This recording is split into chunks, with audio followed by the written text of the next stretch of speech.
서영락, 박선창이랑 연옥 페인트 오연옥 회장.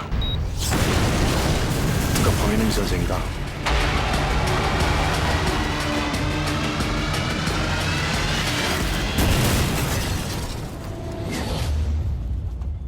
그냥 묻고 떠나기엔 풀지 못한 한이 너무도 컸을까.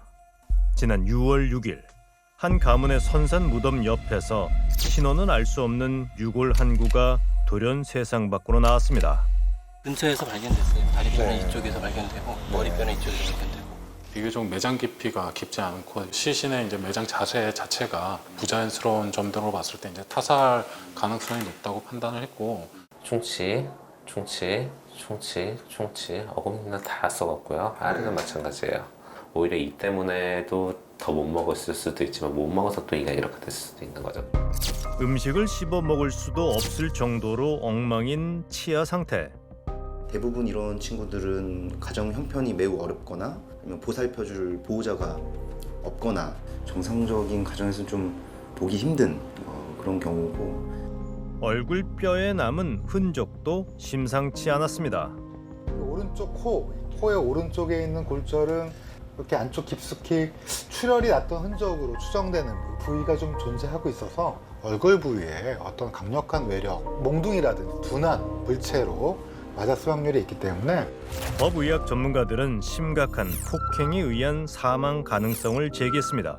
골절을 동반할 정도면 굉장히 심하게 타격을 받은 거고, 그 정도를 가지고 있다면 그보다 덜한 손상은 여러 개가 더 있을 가능성이 충분히 있죠. 이름도 잃어버린 채 남의 무덤가에 쓸쓸히 묻혀야 했던 소년. 그에겐 무슨 일이 있었던 걸까? 부산 맘들 카페에 그 친구 같이 생겼다고 사진이 마지막 본 날이 걔가 피를 흘리고 있어가지고, 내 가족이 누가 죽어가는 사람 있잖아요. 그 사람을 대신해서 보내는 걸 타살굿이라고 하거든요. 무당이 좀 그렇게 하지 않았을까.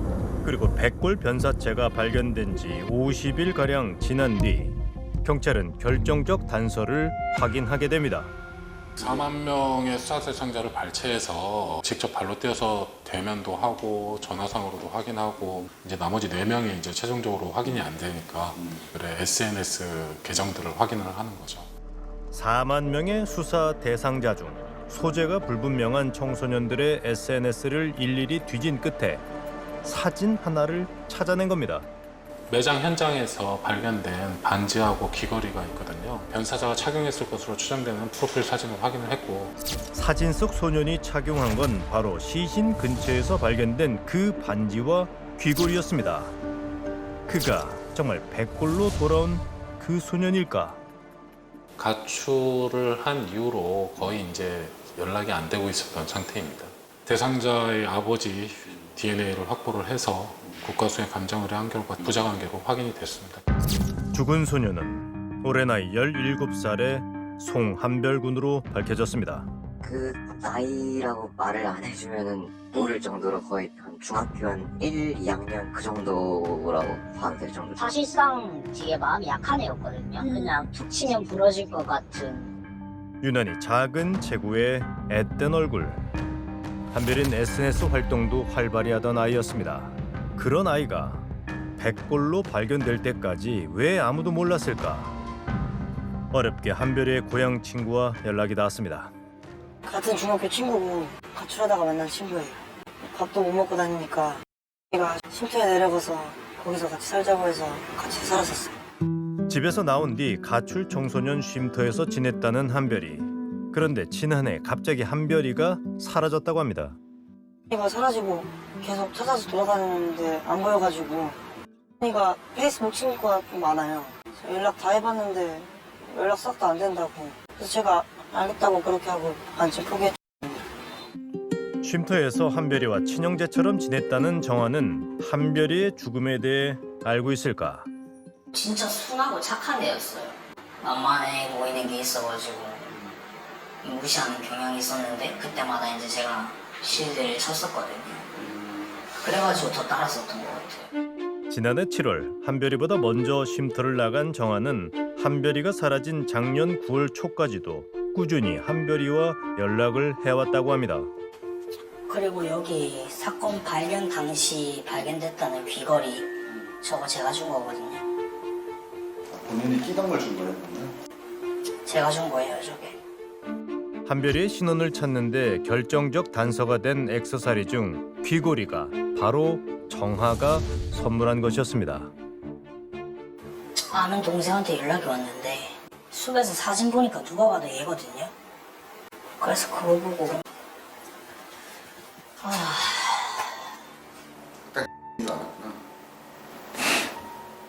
그냥 설마 했는데 막 어디 가서 누구한테 죽은 거 아이가? 하면서 막 이런 식으로 얘기를 한 적이 있었거든요. 엊그제서야 숲의 전단지를 처음 보게 됐다는 정화는 한별이의 죽음에 대해 뭔가 짚히는 게 있다고 말합니다.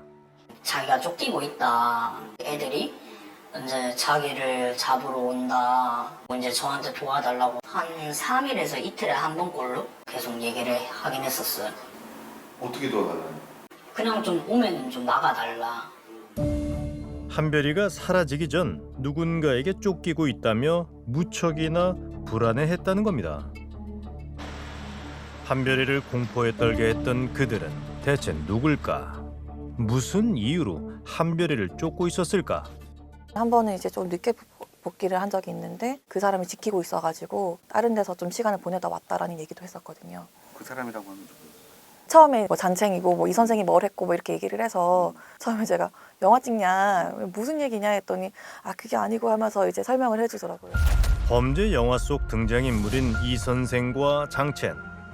그런데 주변 친구들은 그들이 영화가 아닌 현실에서 한별이를 위협했다 말합니다.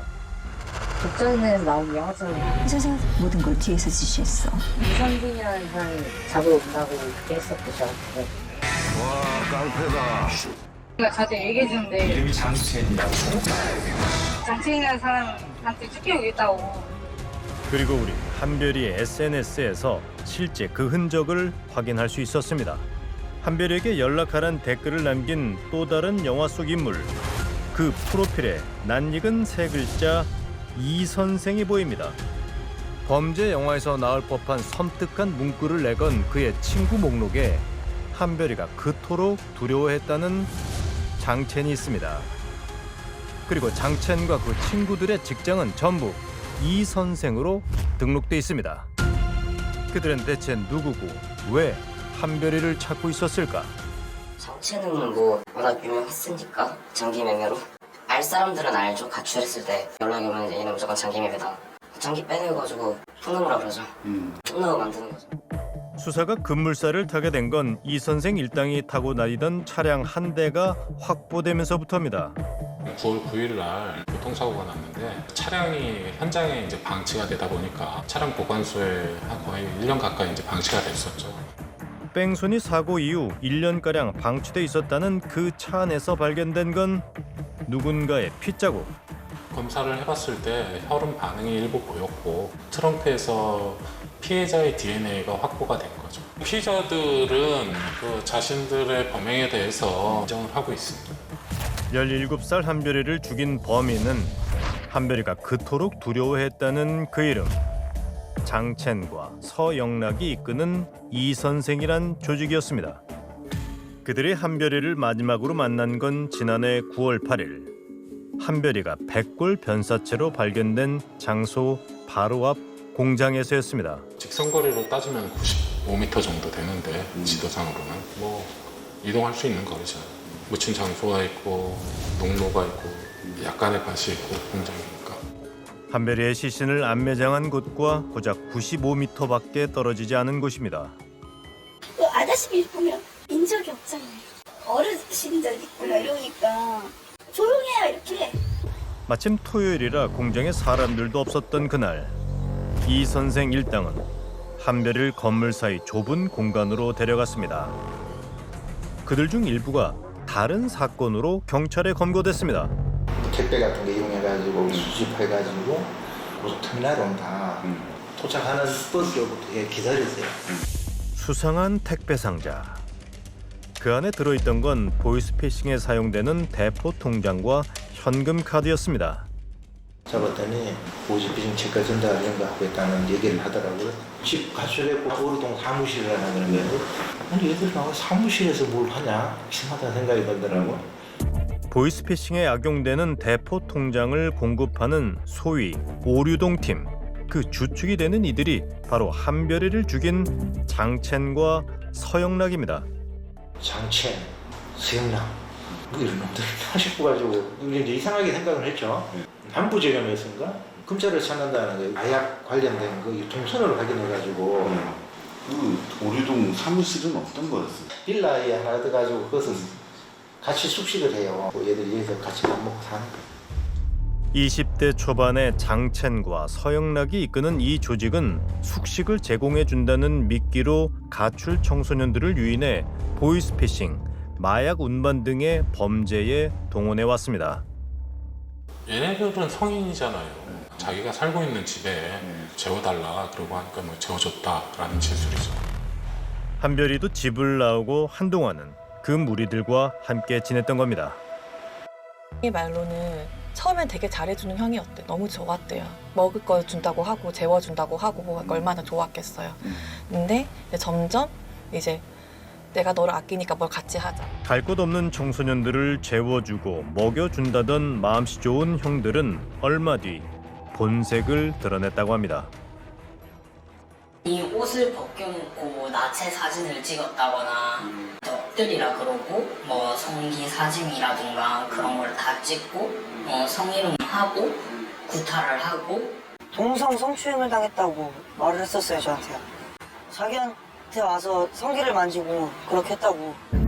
경찰의 도움을 받아 어렵게 그곳에서 빠져나온 뒤에도 한별이를 집요하게 쫓아다녔다는 이들. 저희 쉼터에서 보호를 할 때도 가출팸에 있던 아이 몇 명이 멀리서 지켜보면서 아이한테 어떤 위협적인 신호를 보냈더라고요.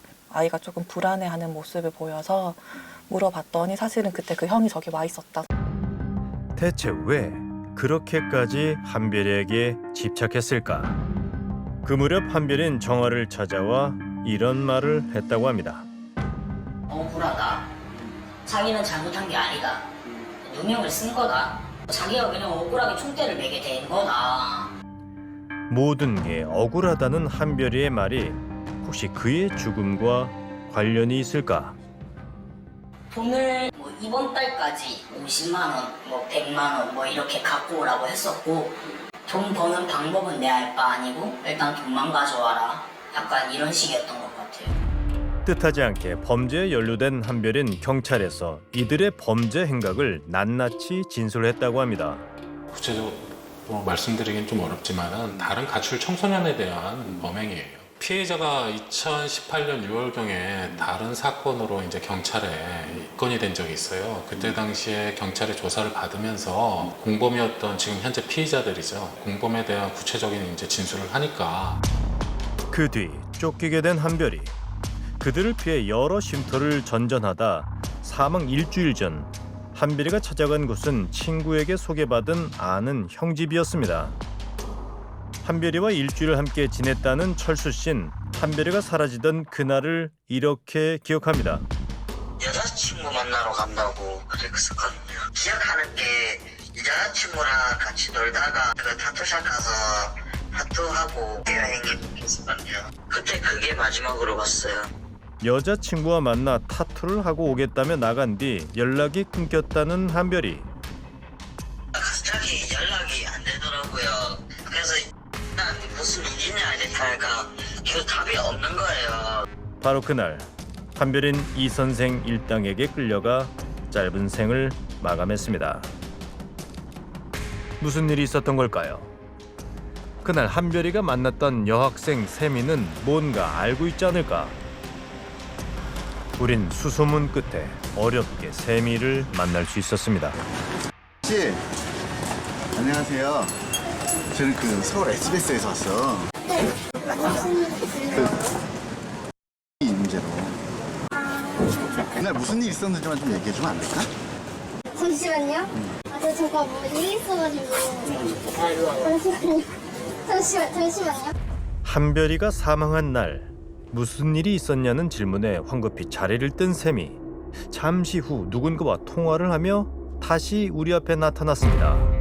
그리고 가슴도 PD. 네, SBS 나왔었는데. 대뜸 그 전화를 제작진에게 바꿔줍니다.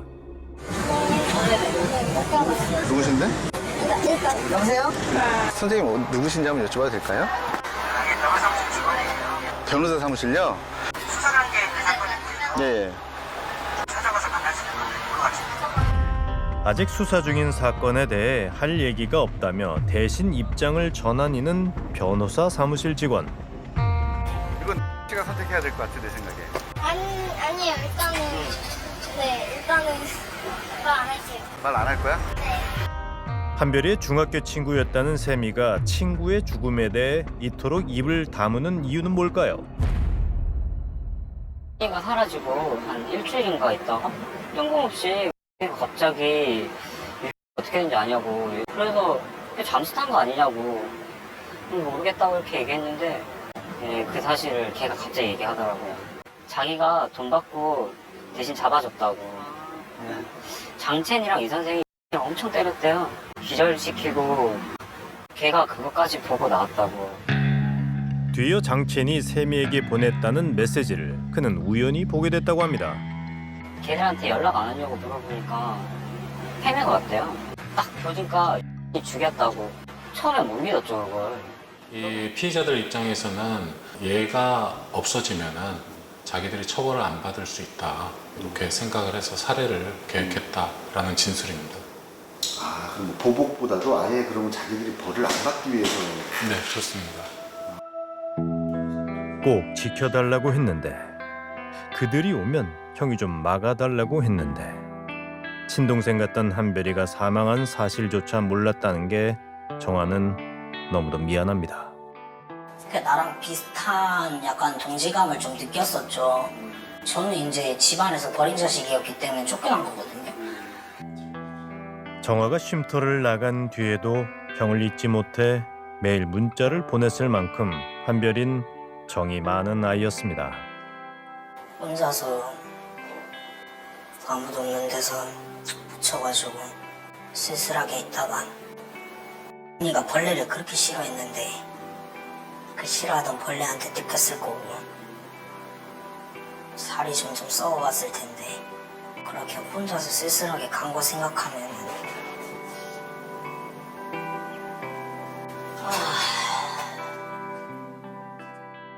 보호자 동의 없이는 저희가 미성년자인 아이들을 보호할 수 없잖아요. 그래서 뭐 문자도 남겨보고 했는데 답변이 없으셨었고 저희는 그냥 안전하게 아이를 보호하는 게 목표였었고 이제 근데 뭐 결과적으로는 이렇게 되었지만 어쨌든 저희 쉼터 안에서 보호할 때만은 그렇게 보호를 했었다는 그 정도가 끝인 것 같아요. 네. 갈 곳도 없고 기댈 곳도 없는 수많은 한별이들에게 이 도시는 여전히 잔인하고 또 위험합니다.